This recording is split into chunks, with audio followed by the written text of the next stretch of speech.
Christian Duterte, the City Mayor of Davao, to deliver his opening statement.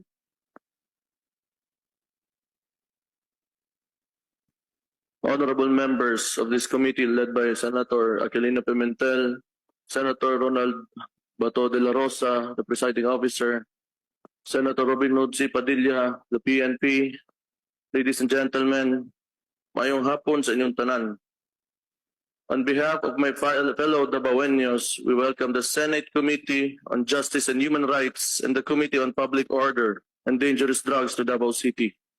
We are honored to have our esteemed senators elected by millions of Filipinos here today to help us seek answers and clarity on the recent happenings at the Kingdom of Jesus Christ compound in line with the PNP's implementation of an arrest warrant against specific individuals.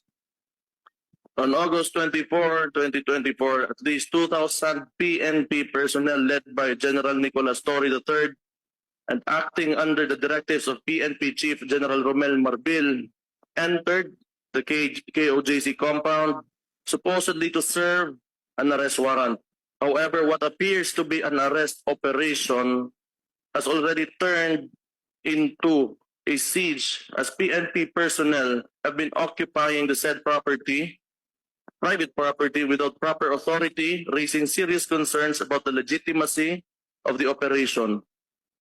The 13-day operation at the KOJC compound has raised questions from citizens on the integrity and legality of the said operations.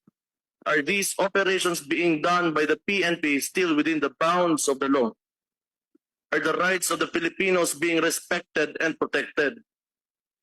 These are the critical questions that demand answers.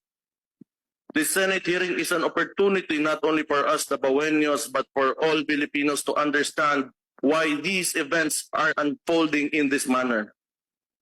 If the PNP, the very institution that is mandated to uphold the law, is the one who violates it, where can the ordinary citizen turn for justice and protection? Who will defend the rights of those who are powerless? We respect the implementation of any warrant as long as it is within the law and does not trample on the constitutional rights of others.